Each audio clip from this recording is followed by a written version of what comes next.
सूक्ष्मजीव कहते किन्हें?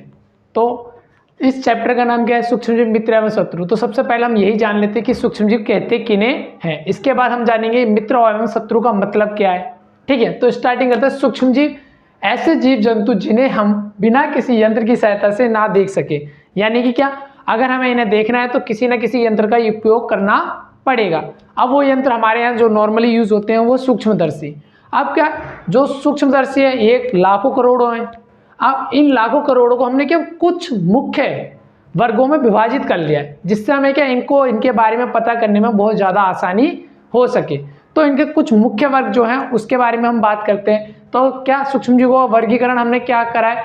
जो पहला है जीवाणु, फिर है कवक, फिर है प्रोटोजोआ और अंतिम है शैवाल। अब इसके अलावा एक सूक्ष्मजीव और होते हैं जिसे हम कहते हैं विषाणु।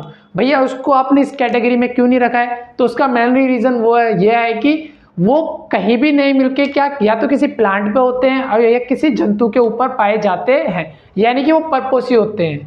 परपोषी आपने पहले भी पढ़ा होगा 7th क्लास में। परपोषी ऐसे जीव जंतु जो कि किसी होस्ट पे रह के अपना खाना खाते हो, यानी उसके न्यूट्रिशन को चुराते हो। तो इसीलिए हम विषाणु को इस कैटेगरी में ना रखकर अलग कैटेगरी में रखते हैं।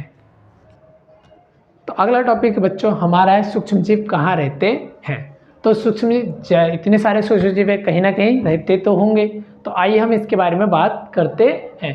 क्या, सूक्ष्मजीव यह बर्फीली शीत से उष्ण यानी गर्म स्थानों तक की हर जगह की जो परिस्थितियां हैं वहां पर जीवित रह लेते हो, चाहे दलदल हो, चाहे मरुस्थल हो, चाहे एकदम बर्फ हो।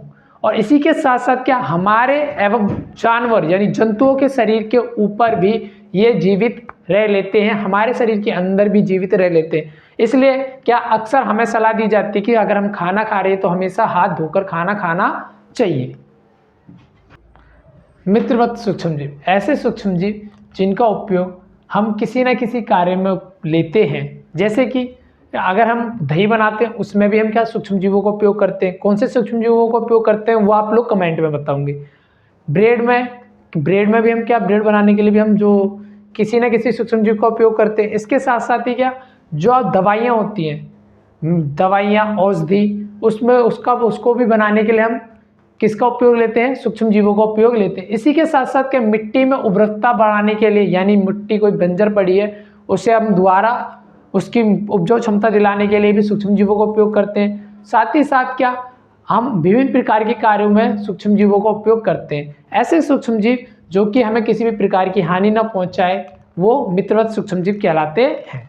क्या बच्चों, अपना अगला टॉपिक है सूक्ष्मजीवों का वाणिज्य उपयोग, यानी सूक्ष्मजीवों का व्यापार के लिए उपयोग ही सूक्ष्मजीवों का वाणिज्य उपयोग कहलाता है। यानी सूक्ष्मजीवों से व्यापार करना ही सूक्ष्मजीवों का वाणिज्य उपयोग कहलाता है। इसी टॉपिक के अंदर अपना एक छोटा सा टॉपिक है किण्वन, यानी कि क्या, फर्मेंटेशन। ठीक है, किण्वन चीनी को अल्कोहल में परिवर्तन करने की प्रक्रिया को हम क्या बोलते हैं? किण्वन कहते हैं। इसकी खोज लुई पास्चर ने सन 1857 में की थी। तो बच्चों अपना अगला टॉपिक है सूक्ष्मजीवों का औषधि उपयोग। क्या आप अपने जीवन में कभी ना कभी बीमार तो पड़े होंगे? जब बीमार पड़े होंगे तो क्या, जो डॉक्टर है उसने या तो आपको इंजेक्शन लगाया होगा और या फिर कुछ दवाइयाँ दी होंगी। अब जो ये आपको डॉक्टर ने जो दवाइयाँ और इंजेक्शन लगाया ये भी सूक्ष्मजीवों से बनी होते हैं।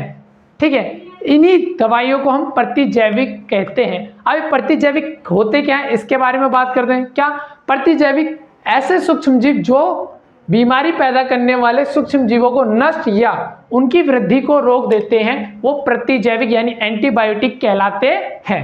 यानी आप जो दवाइयाँ खाते हैं वो भी सूक्ष्मजीव हैं। इसके साथ साथ ही क्या, कुछ ऐसे प्रतिजैविक हैं जो कि अक्सर आपके यूजेस में आते हैं और जो कि आपके पेपरों के दृष्टि से भी बहुत ज़्यादा इंपॉर्टेंट है।